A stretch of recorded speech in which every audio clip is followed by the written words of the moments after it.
మిమ్మల్ని నవ్వించడానికే మా ఏడుపంతా. అటువంటి కామెడీ జీవితాల్ని పంచుకొని పుట్టినటువంటి మమ్మల్ని మీరు ఏదైనా చిన్న చితక పొరపాట్లు తప్పులు ఉప్పులు ఉన్న పండురా పాపం పొద్దున్న లేస్తే నవ్విస్తాడు అని వదిలేద్దాం అనే పెద్ద మనస్తత్వాన్ని మానవాళి తెలుసుకోవాలని నా మనస్తత్వం. అది నా ఆశ్చర్యం. అది మనుషులు మానవులమైనందుకు ఎక్కడ ఒక్కొక్కటి జాబ్ ఏంటి, మిమ్మల్ని నవ్వించడం, to make you happy, right? ఆలోచన కలిగినటువంటి వ్యక్తులకి మీరు కమెడియన్ని చీప్గా చూడొద్దు. అభిమానించండి, ఆదరించండి, ఆరాధించండి, అల్లరి మాత్రం చేయొద్దు.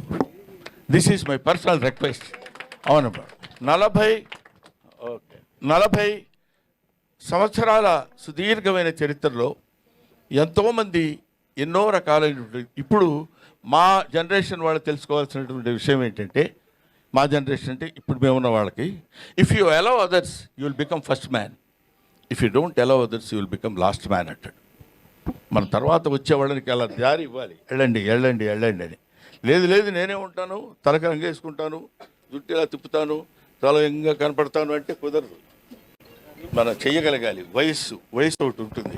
కాబట్టి అటువంటి పరిస్థితుల్లో మనం మన యొక్క స్థితిగతుల్ని, మన యొక్క ఏజ్ని, మన యొక్క విషయాన్నంతా మనం జాగ్రత్తగా మనల్ని మనం పరిశీలించుకుని ఆత్మవిమర్శ చేసుకోగలిగినప్పుడు 10 కాలాల పాటు హాయిగా ప్రశాంతంగా నువ్వు ఉంటావు, 10 మందిని ఉంచగలుగుతావు. అందువల్ల ఇవి మనం తెలుసుకోవాల్సినటువంటి, జీవితంలో తెలుసుకోవాల్సినటువంటి నగ్న సత్యాలు, నిజాలు. అందుకనే మనకి ఇది నేరము తప్తలోహమున నిలిచి అనామకమై నశించు, ఆ నేరమే ముత్యమట్లు భాషించు, నడినీదళ సంక్షితమై అంటాడు. నీటి చుక్క తప్తలోహమున నిలిచి బాగా కాలుతున్నటువంటి నీళ్ళ పెనం మీద వేస్తే చుయ్యమని అది దానికి నామరూపాలు లేకుండా వెళ్ళిపోతుంది. అదే నీటి చుక్క తామర ఆకు మీద పడినప్పుడు ముత్యంలా అనిపిస్తుంది. అబ్బా ఇది ముత్యమా అనే భావన మనకు కలుగుతుంది. అలాగే దేవుడి గుళ్ళోకి వెళ్ళి రూపాయి బిళ్ళ దేవుడి గుళ్ళో వేస్తే అది పోతుంది. ఆ రూపాయి బిళ్ళ బయటికి తీసుకొచ్చి ఎవరికన్నా ఇస్తే ముష్టవు. కాబట్టి దానికి ఉన్నటువంటి విలువ దానికి ఉంటుంది. దాన్ని ఉపయోగించేటువంటి విధానం మాత్రం మనకి కనిపిస్తూ ఉంటుంది. కాబట్టి మహనీయులందరికీ ఇంతమంది ఇంత ఓపికగా కూర్చుని, ఆ తర్వాత ముఖ్యంగా వీళ్ళ పేరు చెప్పబోతే బాగుండదు, అందరూ మెడల పైకి చూస్తున్నారు, సీను ఇటు పేరం గ్రూప్ వాళ్ళు. కాబట్టి మేము ఇంత కష్టపడి మేము సన్మానం చేస్తే ముఖ్యంగా ఇక నుంచి ప్రతి బర్త్డే మేమే చేస్తాం అన్నయ్య గారు. మీ 100వ బర్త్డే కూడా ప్రపంచవంతంగా చూసే విధంగా మేము చేస్తామని ఈ సభ మీదుగా చెప్తున్నాం. ఇప్పుడు ఏదైనా చిన్న పొరపాట్లు జరిగి ఉంటే క్షమించండి. నెక్స్ట్ బర్త్డేకి శిల్పకళా వేదికలో అతి పెద్దగా చేస్తామన్నయ్య. ఇంతకంటే పొరపాటు ఏమైనా ఉంటుందా? పావు గంట వాగి ఇప్పుడు 1 మినిట్ అని చెప్పి 1 సెకండ్. కాబట్టి పర్లేదు నాన్న. ఇలాంటివి టు ఎర్ర్ ఈజ్ హ్యూమన్. తప్పు చేయటం మానవ లక్షణం, మానవ సహజం.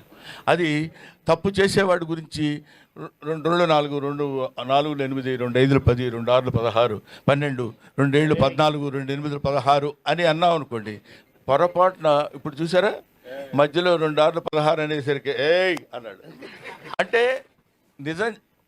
అన్నీ మంచి చెప్పేంత వరకు ఎవడు పట్టించుకోడు.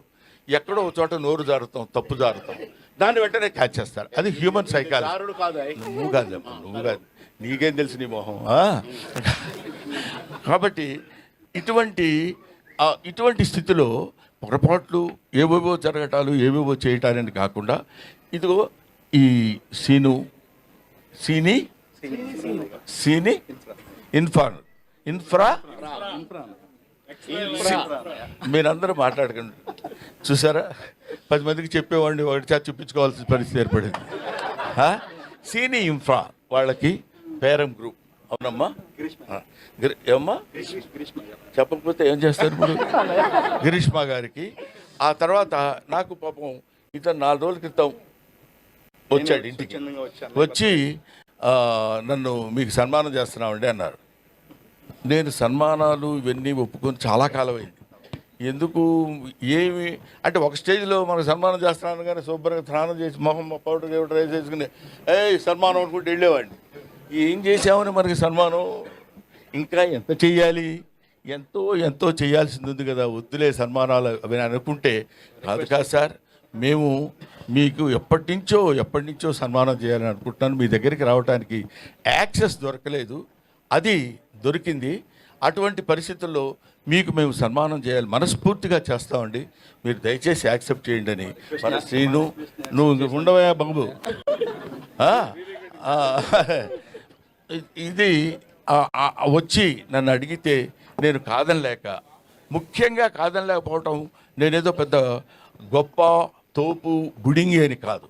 ఎందుకు కాదనలేకపోయానంటే ఒక అభిమానంతో, గుండె నిండా ఉన్న అభిమానాన్ని పంచుకుంటానని చెప్పినప్పుడు ఇంకా నేను దాన్ని నో అనటం ఒక కళాకారుడిగా సమంజసం కాదు. ఏ అభిమానంతో నన్ను ఇంత బాండ్ చేశారో, ఇంత పెంచారో వాళ్ళని తప్పకుండా నేను కావాలని, ముఖ్యంగా 70th బర్త్డే అన్నారు. మరి వాళ్ళకి ఎవరు చెప్పారు ఏంటో, వేసి పడేశారు 70 అని. మనకేముందిలే నేను కూడా ఓకే అనేసాను. అంటే మీరందరూ ఏమనుకుంటున్నారు తెలుసా, ఇంకా తక్కువ అనుకుంటున్నారు కదా. కాబట్టి ఇలాంటివి నేను అందుకనే చాలామంది ఏమంటే మీ ఇష్టం వచ్చినట్టు మీ మీమ్స్ వాడేస్తున్నారు సార్, మీరు అసలు పట్టించుకోవట్లేదు సార్, వాళ్ళందరూ ఏది పడితే అది రాసేస్తున్నారు సార్ అంటారు. అంటే నేనేమంటున్నానంటే ఒక మాటలో చెప్పాలంటే మీమ్ గాడ్ అని ఇందాక చదివారు. మీమ్ గాడ్ అనే పేరు ఎలా వచ్చిందంటే నాకు ఇంతమంది మీమర్స్ ఉండబట్టి వచ్చింది. వీళ్ళు లేకుండా నా మీద ఎందుకు అనొద్దు, అలా అనొద్దు అని నేను అనున్నట్టయితే Brahmanandam old comedian, fade out comedian అయి ఉండేవాడు.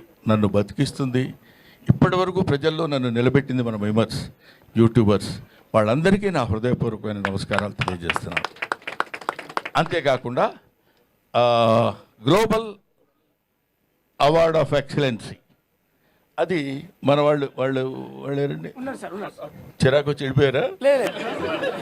లేదు, వాళ్ళు అజయ్ కుమార్ అండ్ మనీష్, వీళ్ళు ఏమంటే మీరు ఇన్ని సినిమాలు చేశారు, మీరు ఎన్ని సినిమాలు చేశారో ఆ రికార్డు దుబాయ్లో జరుగుతున్న సన్మానానికి ఇస్తామండి, ఇక్కడ జరుగుతున్న ఈ సన్మానానికి మీకు సర్టిఫికెట్ మాత్రం మేము ఇంగ్లాండ్ నుంచి తెప్పించి అక్కడ అప్రూవ్ చేసుకొని మేము ఇక్కడ ఇస్తామండి అన్నారు. అనగానే పెద్ద మనసుతో ఈ మన శ్రేణి ఇన్ఫ్రా వాళ్ళు, పేరం వాళ్ళు అంగీకరించి ఈ స్టేజ్ మీద ఇవ్వడానికి నా వాళ్ళు యాక్సెప్టెన్స్ ఇచ్చారు, వాళ్ళకి థ్యాంక్స్ చెప్తున్నాను. అలాగే మీ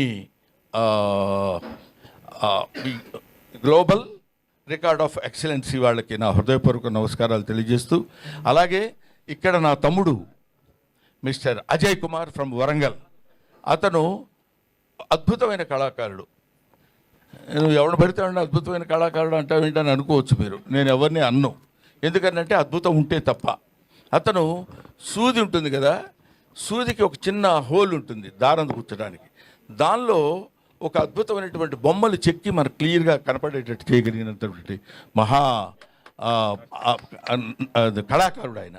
అదిగో ఎదురుగా ఉన్నాడు అజయ్, మీరు ఒకసారి స్టేజ్ మీదకి రండి. తర్వాత అలాగే కాకుండా కనురెప్పలో ఒక వెంట్రుక ఉంటుంది, ఆ వెంట్రుక చివర నటరాజు నృత్యం చేస్తున్నట్టు చెక్కినటువంటి వీళ్ళు. ఇట్లాంటి ఆణిముత్యాలు చాలా ఉన్నాయి, ఇలాంటి జాతిరత్నాలు చాలా ఉన్నాయి. కాకపోతే మట్టిలో మాణిక్యాల్లా ఉండిపోతున్నారు. తీసుకురావాల్సినటువంటి స్థితి ప్రభుత్వాలకి గర్వకారణమైనటువంటి విషయం ఇట్లాంటివి.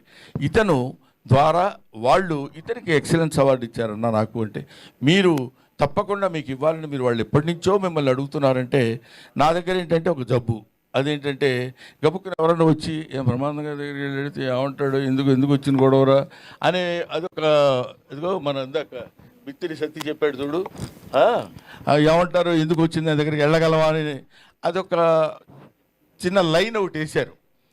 బాగానే ఉంది, ఒక రకంగా బెటరే అది, ఎందుకంటే గబుక్కుని ఎవడు పెడతాడు, గబుక్కుని రారు. సరే, అలాగా నా దగ్గరికి వచ్చి మీకు ఈ అవార్డు ఇవ్వాలని మేము కోరుకుంటున్నామండి అంటే, వాడికి ఇలాగా ఎంతమందికి అని ఎందరో మహానుభావులు అందరికీ నా హృదయపూర్వకమైనటువంటి కృతజ్ఞతలు నేను తెలియజేసుకుంటున్నాను. అయిపోయింది అనుకున్నారు కదా, అవలా ఇంకా ఆపేస్తాడు రా బాబు అనే ఫీలింగ్లో ఉన్నట్టున్నారు మీరు. ఆపను. ఎందుకు ఆపనంటే, ఇప్పుడు ఇలాంటి సమయంలో కృతజ్ఞతలు చెప్పుకోవాల్సినటువంటి విషయం చాలామందికి ఉంది. ఆ తర్వాత ఇందాక నా పక్కనే కూర్చున్నటువంటి ప్రగతి గారు, ఆవిడ మేడం ఒక ఎవరైనా మనల్ని ఇబ్బంది పెట్టారు, బాధ పెట్టారు, కష్టపెట్టారు అనుకున్నప్పుడు దాంతో కుమిలిపోవటం, కుంగిపోవటం, డిప్రెస్ అవ్వటం సాధారణమైనటువంటి విషయం. అది హ్యూమన్ నేచర్, అది తప్పదు. గబుక్కున ఏంటే నీ మొహం అన్నాడు అనుకోండి, అబ్బా ఇలా అన్నాడు ఏంటని బాధ